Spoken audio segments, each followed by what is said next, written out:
forms of news. In ancient Rome, there were the acta diurna, which were written government bulletins carved in stone or metal and posted in public. In China, early government news sheets called daibao circulated among officials, which started in the Han Dynasty in the 1st and 2nd centuries. These were arguably the world's first kind of newspaper. But for most people, news was really spread through word of mouth. Remember, the vast majority of people in the centuries past were illiterate, and they just couldn't read.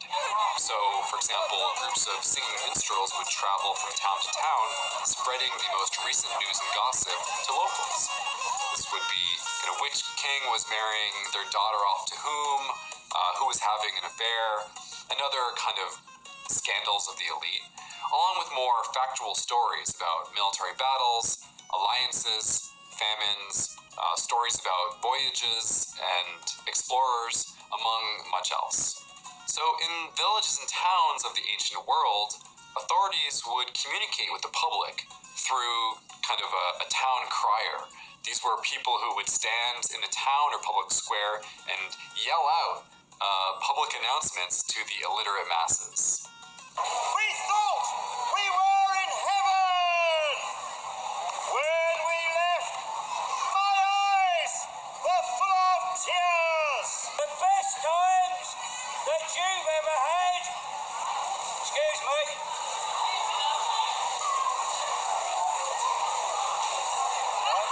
So the newspaper, at least in its contemporary European conception, was born roughly a century or so after the invention of the printing press.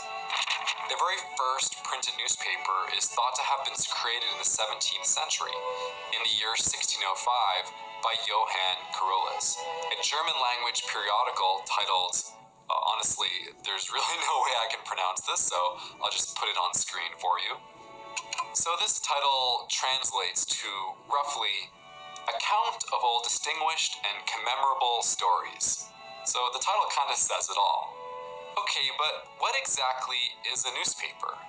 Well, what distinguishes a newspaper from a book is primarily the nature of being a periodical. That is, a printed set of news and information that comes out periodically, such as every month, every week, or eventually daily. Within a few decades of Carolus' German newspaper, newspapers could be found in all major European cities. As mentioned in the lecture on the printing press, these 17th century newspapers would help spread the ideas of the Enlightenment and helped to lead to a thriving public sphere of discourse and debate, which transformed Europe from a place of monarchy and feudalism into eventually constitutional republics and eventually representative governments. The names of these newspapers and the languages of their spoken readership are equally difficult for me to pronounce, but here's how they would have looked. So, not too many pictures, but some really beautiful typeface and fonts, which at least those of you who are interested in graphic design might be able to appreciate. Okay, so here's where the United States comes into this story. When the British colonized North America and established the 13 colonies, they were initially very reluctant to allow the spread of the printing press because they knew the subversive power the press could have. Early printing presses in the British colonies were basically controlled by the British governing authorities and were used to print official British government declarations and communiques. The very first colonial newspaper in the American colonies was titled Public Occurrences, both foreign and domestic, and it was published in Boston in 1690. However, it was shut down by the British authorities after its first issue. So you can kind of see here that the British authorities really viewed newspapers as a threat. As the colonies grew, early colonial newspapers were established, and by the mid-1700s, there were dozens of different newspapers, although many were still controlled or suppressed by the authorities. Distribution of newspapers was considered so essential that published newspapers were sent through the postal system at no cost. That is, they were subsidized or paid for by the colonial government. So what were colonial era newspapers like? Well, they were pretty different from today's newspapers. To begin with, they generally had a small circulation, just a few hundred or no more than a few thousand readers. Newspapers were relatively expensive too, so typically they were read by wealthier merchants, business owners, lawyers, and other professionals of the time. These newspapers were typically weeklies, that is, published once per week, and they were only a few pages long. Amid news and events, they would feature commentaries on the pressing issues of the day.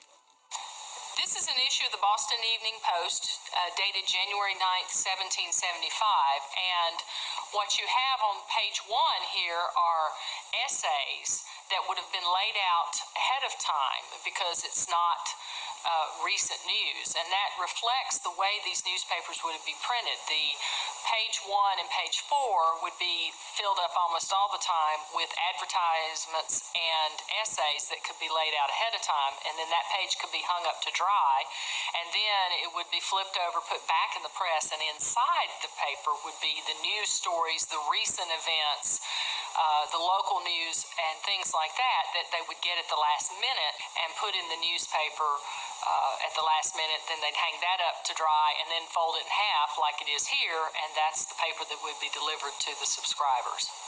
The first newspaper to really truly challenge the British authority was the New England Courier, which was published by James Franklin starting in 1721 with his 16-year-old brother, a person named Benjamin Franklin, as his apprentice and a co-writer. The Franklins' newspaper became a tool for combating the tight grip of the religious and civil authorities, and James was even thrown into prison. Upon his release, he was actually banned for printing for life. Although young Ben Franklin eventually took over the paper and continued its attacks until he was forced to abandon it. This experience would help light the fire of revolution inside of Ben Franklin, and as you might know, Ben Franklin would go on to become one of our founding fathers of the United States, as well as a prominent inventor and statesman. So, this growing tension between colonial newspapers and the British authority really came to a head with the trial of John Peter Zenger. Newspaper publishers at this time were really testing the waters in the mid-1700s by publishing critical remarks of their British colonial governors, who in turn would suppress, fine, or even really shut down colonial newspapers. And if there was ever any colonial governor who drew the public ire, it was Governor William Cosby of New York, who was known for his laziness and debauchery. He ruled basically by impulse and levied excessive taxation on local merchants. So, wanting to spark a major confrontation, Zenger published criticism and satirical comments about Cosby, who then charged Zenger for criminal libel and threw him into jail. The term libel, by the way, refers to published false statements perceived as damaging to a person's reputation. As word of Zenger's coming trial spread, Benjamin Franklin called his personal friend Alexander Hamilton, a liberal Philadelphia lawyer, to come down to New York and defend Zenger. Hamilton delivered a rousing defense of Zenger and convinced the jury to return a not guilty verdict. Zenger was free, and the case had a major impact on the role of the press in the colonies, as newspaper publishers became more bold, and it really helped highlight the importance of protecting the right of newspapers to publish critical commentary of the government. So, with a growing sense of righteousness, colonial newspapers increasingly spread a kind of anti-British sentiment, and the British government helped inflame their passions by passing the Stamp Act of 1765, which for the first time charged a fee through using a stamp on the circulation of newspapers. This decision, truth be told, was a big mistake. I mean, if there was one group of people you really didn't want to upset at this point in time, it was those who owned and published the newspapers that circulated through the colonies, people who had the power of the press. The Stamp Act led to major protests, especially in the city of Boston. Here, you can see an image of angry colonists in Boston reading about this newly declared Stamp Act. In response to the new act, on August 14, 1765, a crowd gathered in Boston under a large tree and hung a straw-stuffed effigy of Andrew Oliver, the official who was chosen by King George III to enact the Stamp Act. This protest was actually the first major public show of defiance against the British Crown, and it helped spawn the resistance that would eventually lead to the American Revolutionary War a decade later. Newspapers loudly protested the Stamp Act. Take a look at this image of a colonial newspaper at the time. You can see skulls and crossbones were placed at the corner where the stamp would be placed as a kind of protest, with words like, "This is the place to affix the stamp." How dramatic. The Stamp Act was part of a broader set of new taxes that were imposed on the colonists by the British, like the Sugar Act or the Tea Act. You've probably heard of that one, right? Angry colonists throwing boxes of tea into the Boston Harbor in protest, as it became known later as the Boston Tea Party. Take a look at this depiction of the Sons of Liberty, a group of subversive revolutionaries. Here, they have tarred and feathered a tax collector, forcing him to drink hot tea. In the background, you can see the Tree of Liberty depicted, with a Stamp Act declaration turned upside down on the trunk of the tree. 1765. Andrew Oliver has been appointed one of the stamp tax agents in Boston. Rumor spreads through town that in his warehouse on Long Wharf, the stamps have arrived, these hated stamps. The Sons of Liberty descend upon this warehouse and they tear it down with their hands, with crowbars and axes. Two-story building they tear down and throw into the harbor to show their disapproval of the stamp tax and anyone who wants to foist them on this community. And then they have a gathering down at the Liberty Tree, and they invite Mr. Oliver, and he comes, and there's an effigy of himself hanging by the neck, holding a sign, "Death to the Stamp Tax." And they ask him if he would like to resign his commission as stamp tax agent, and he says, "Yes, of course. Sorry I didn't think of it sooner." These taxes, imposed from across the ocean on the colonists who really had no representation in Britain, helped fuel a growing revolutionary movement with the famous phrase, "No taxation without representation." By the 1760s and the 1770s, many colonial newspapers had turned against the British, and some openly called for revolution. The Massachusetts Spy is a great example. Begun by Isaiah Thomas in 1770 and published in Worcester and Boston, the newspaper published anonymously written essays that attacked loyalists and really promoted the patriotic cause. The growing patriotism and revolutionary fervor of the colonial printers culminated in Thomas Paine's 47-page pamphlet, Common Sense, which outwardly called for independence from Britain in really clear and concise language. Published in 1775, the same year that the Revolutionary War broke out, Common Sense became a sensation, and over 120,000 copies were printed and sold. Given that the entire population of the colonies at the time was only 2.5 million people, Common Sense is considered to have been the largest sale and circulation of any American book. It's actually kind of amazing when you think about it. Throughout the war, patriot newspapers continued publishing, although many were shut down when British occupied different cities. Others would have run out of paper and ink when the war would cause shortages. Yet they played a major role in maintaining public support for the revolution. Just to give you a sense of this, here's a passage written in the Massachusetts Spy describing the Battle of Lexington. Americans, forever bear in mind the Battle of Lexington, where British troops, unmolested and unprovoked, wantonly and in a most inhuman manner, fired upon and killed a number of our countrymen, then robbed, ransacked, and burned their homes. Nor could the tears of defenseless women, some of whom were in the pains of childbirth, the cries of helpless babes, nor the prayers of old age, confined to beds of sickness, appease their thirst for blood, or divert them from their design of murder and robbery. Certainly, the writing style was pretty dramatic, exaggerated, and often propagandistic, really far removed from the model of objective news writing of today's professional journalism.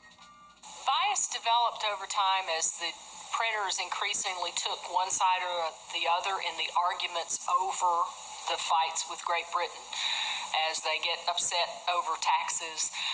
The Stamp Act obviously has a big impact because it affects the printers directly, because they're the ones who are going to have to put stamps on newspapers in order to obey the law. What ends up happening is really by 1771 or so, it's pretty much one-sided. The patriot side is being presented, but the loyalist side is not very common unless you're in a community where the British Army is present. As communities become polarized, if you're going to sell your paper, you've got to come down on the side that most of the people are on, and that increasingly becomes true. Now, one of the things that I think is fascinating about the 18th century is that you also, because of the presence of the Enlightenment, you have this growing sense that if everybody looks at the evidence, they're all going to reach the same conclusion. And of course, the patriots think they're right, the loyalists think they're right. And so, on one level, you can argue that the printers say, oh, this is a good justification for something that's going to make me money. I can do this because it's the right thing to do. But the reality is that if I'm going to keep selling papers in Boston, prior to the British Army gaining control of the town, then I've got to be, in favor of Sam Adams and his group, or I'm going to be in real trouble. Their perspective of the role of the press was to create community. And so they were trying to bring everybody together.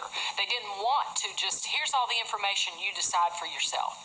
That's not what they were trying to do. They weren't trying to be objective. They were trying to be subjective and push everybody in a particular direction. And so that fact means that they come down on one side or the other. And that really is going to remain true of American journalism until you get to the 19th century.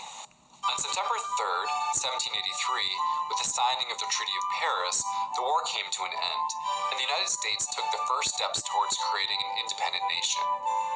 This process culminated in the writing and signing of the Constitution of the United States in 1789, which enshrined the principles of a constitutional republic into law, separation of power, the rights of individuals, among many other important protections.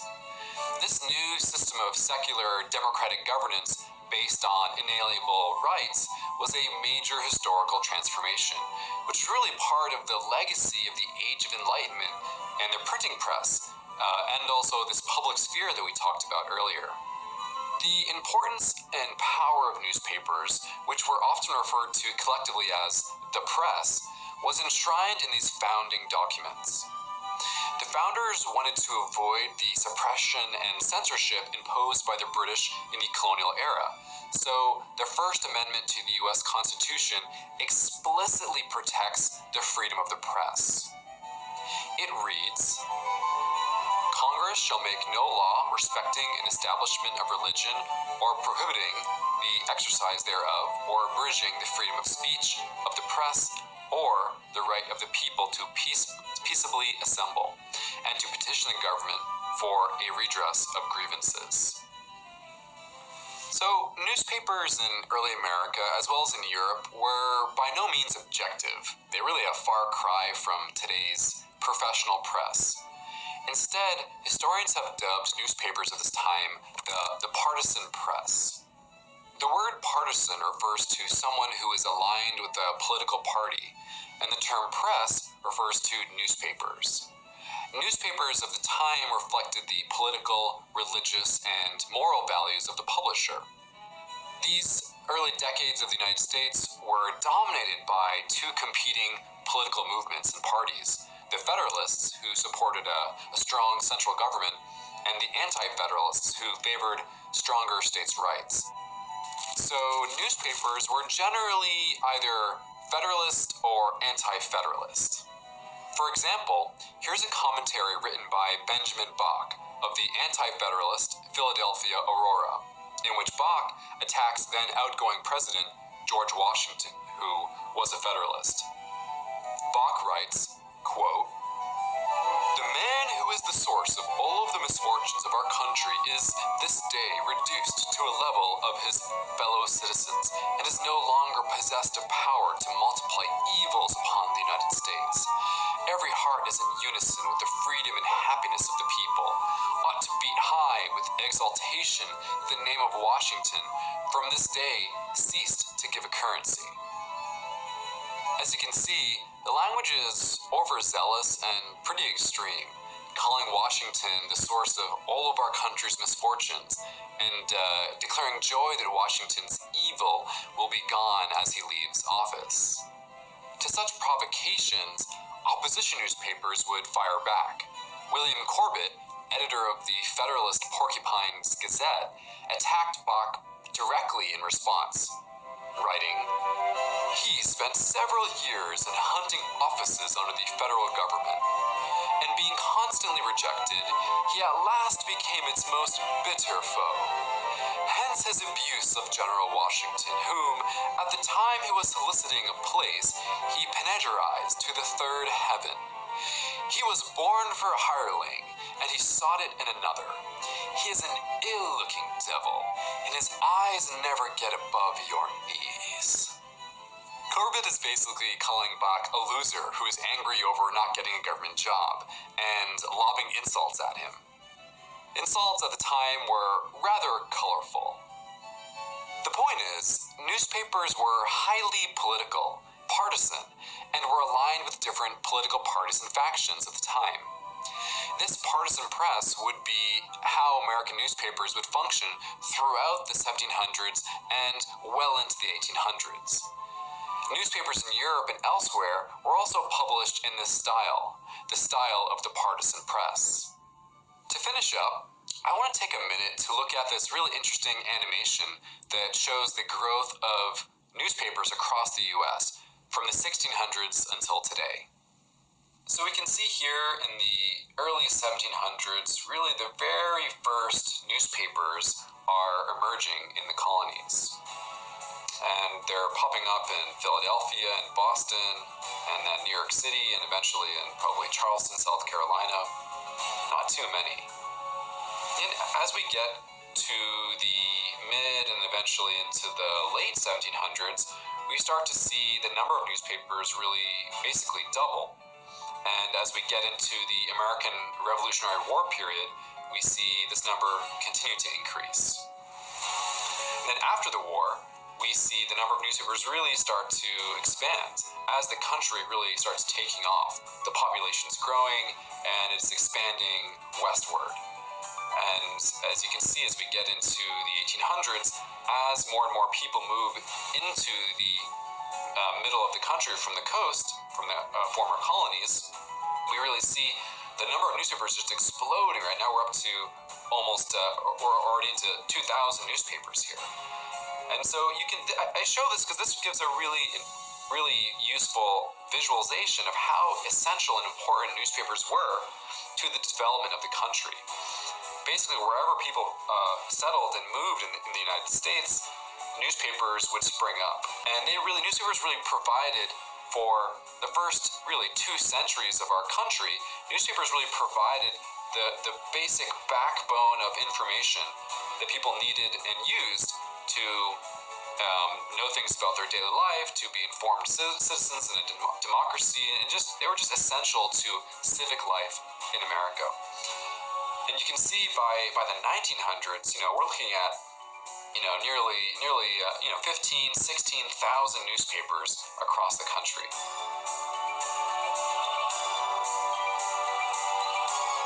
By the mid-1900s, we really see this golden age of newspapers peak, and that's when other mass media would really start to encroach on the turf of newspapers. But newspapers would and continue to be extremely important to Americans. Even all the way to the present day, there are still many thousands of newspapers that people read about their local communities, about the country at large, about the international world, to stay informed.